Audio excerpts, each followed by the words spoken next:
Le mercredi 12 mai 1976, je m'en souviens comme si c'était hier. J'ai 11 ans.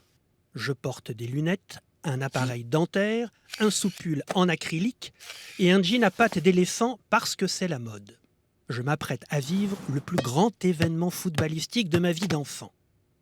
Il est 20h30. Mon père vient d'acheter une télé couleur. La télé fonctionne correctement, mais dans mon esprit, sur l'écran, tout est vert. Vert comme le maillot de l'équipe de l'AS Saint-Étienne, qui dispute la finale de la Coupe d'Europe des clubs champions, notre Champions League actuelle, contre le Bayern Munich. Les Allemands ont remporté la plus prestigieuse des compétitions européennes en 1974 et 1975. Les Verts de Saint-Étienne, qui écrasent le foot français en termes de résultats et de popularité, accèdent à ce niveau pour la première fois. Depuis presque 20 ans, aucun club français n'a disputé une telle finale.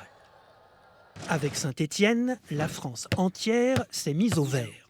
C'est le tour de force de cette équipe de province, située à 60 km de Lyon. Elle a déclenché une véritable ferveur nationale. La France est verte, faute de bleu, car les résultats de l'équipe nationale sont alors d'une rare médiocrité. La France est éprise d'une équipe qui ressemble à sa ville et à son identité ouvrière. Une équipe composée de joueurs au profil varié, plus ou moins talentueux, mais pratiquant collectivement un football généreux dans l'effort. Une équipe sans superstar, sans salaire faramineux. Une équipe à laquelle tous les publics s'identifient volontiers. Chaque joueur pourrait être un grand frère, un cousin, un fils, un fiancé ou un copain.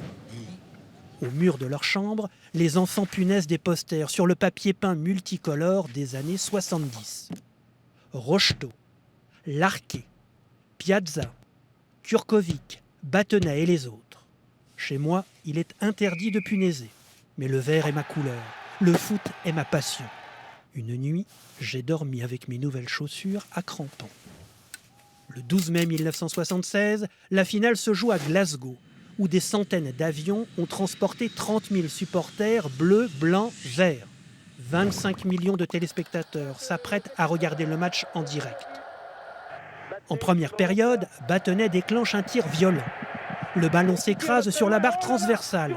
Quelques minutes plus tard, le Stéphanois Saramagna centre. Jacques Santini reprend de la tête et une fois encore, le ballon touche la barre transversale.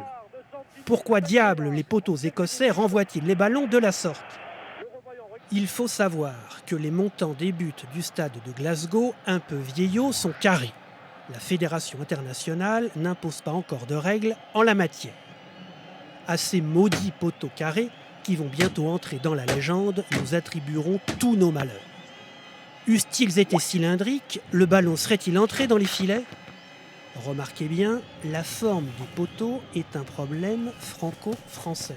En deuxième période, d'une frappe rectiligne, Roth, le Munichois, ouvre le score pour les Allemands. Quelle injustice! Mes Verts sont battus 1-0. Le 12 mai 1976, alors que les Allemands brandissent le trophée, il fait noir dans ma petite tête.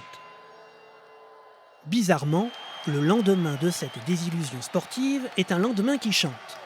Les Verts descendent les Champs-Élysées, fêtés triomphalement par une foule enthousiaste. 100 000 personnes dans la rue. Étrange cortège pour une défaite. Même le président de la République, Valéry Giscard d'Estaing, décide d'honorer les vaincus en les recevant à l'Élysée devant les caméras de télévision. Il tente de réconforter des joueurs qui sont partagés entre la déception et l'étonnement. Dans les jours, les semaines et les mois qui suivent, la France entière discute de ces maudits poteaux carrés de Glasgow. Dans les cours d'école, au comptoir des bistrots, à longueur d'articles dans les journaux, on refait le match en se persuadant que le monde décidément est mal fait. Pour l'anecdote, en 2013, le club de Saint-Étienne a racheté les poteaux carrés de Glasgow et les a installés dans son musée. Pour tout Français qui aime le foot, le 12 mai 1976 est un souvenir pénible et un jour de légende. Paradoxalement, ce sont les Verts qui ont redonné le goût de la victoire à la France. 20 ans plus tard, l'équipe de France gagnera la Coupe du Monde. Mais à ce moment-là, il y a longtemps que je ne dormais plus avec mes chaussures à crampons.